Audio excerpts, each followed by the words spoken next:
daw siya. Love shot Eh, outside. syempre, asawa niya yun. Eh, hindi pa alam. Coffee time. Pinauwi ng amo. Kasi ang sinabihan din niya yung lalaki, dapat doon siya sa babae nagsabi. Dinala siya sa ospital.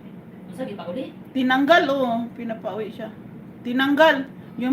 Yung pipino daw sa green na color, wala nang buhay. Wala na daw buhay. Oh, iwan ko, hindi ba yung magpaluto siya mo?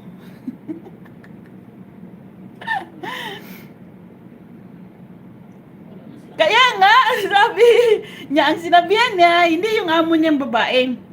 Ang lalaki, sabi niya, papunta daw, kailangan daw niya magpa-doktor daw. Dapat sa babae. Kasi nilalagnat na siya, nilalagnat. Lagi daw paulit pabalik-balik yung lagnat niya. Tapos, di pagpunta doon, sinikrito yung amo niya. Na meron dong naiwan na ganito. Kaya sabi ng amo niya, kailangan mo pala, bakit di ka nagsabi sa akin? Ang lalaki na yun. Oo. Tapos pinauwi, nang nalaman sa babae, pinauwi siya. Pwede ba? Magwanta pa mong kung ka to eh. Bago pa yun siya dahil gusto. Pwede naman kamain mo lang. Ako tayo.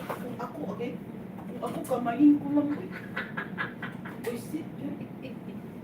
Kamay pa more.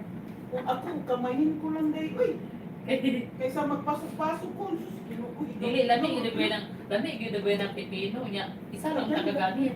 Eh, syempre, imong feel, kuan jud imong feel is, Ano day kung ilis na? imong feel, kuan jud imong bana, kay syempre, naigay, pasok, lahi raman jud ng kamay. Unya, ano wala man Guys, mag-ano ko ng oil sa buhok ko kasi, Ano man nag-ilis na? pag hindi ako naka-oil minsan sa buhok ko, nag-ano siya. Yung bang mga, di ba minsan nagpuputol yung mga buhok natin? Pwede naman to ilis na. Kasi yung may mga di ba pag nalagas yung buhok mo, pag nalagas yung buhok mo, may tutubo na mga maliliit. Meron namang tumutubo. Ayan na guys, may style na yung buhok ko. Kasi yung buti ng buhok ko.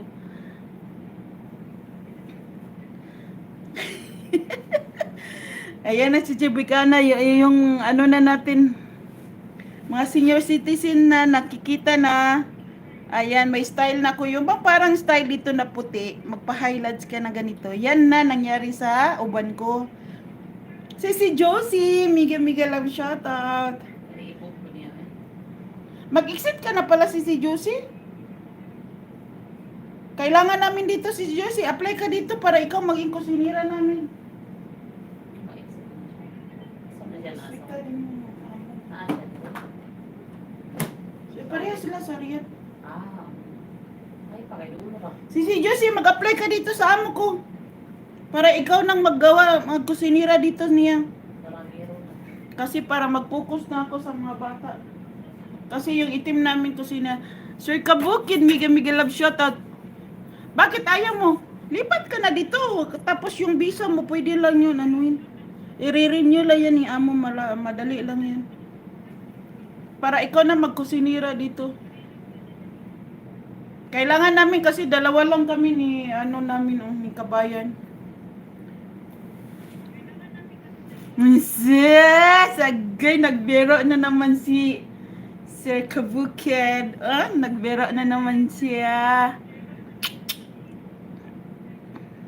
Apply ka?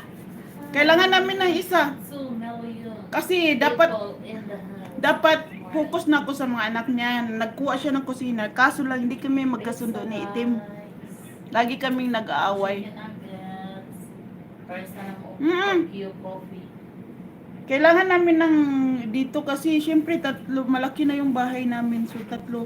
Iniwan nga namin doon yung trabaho namin sa mga kwarto. Sabi ko mag-copy muna tayo day. Bahala siya, may pangluto bag wala. Pero ako na naman nagluluto.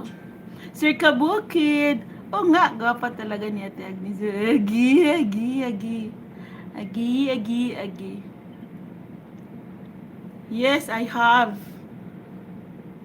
my tattoo.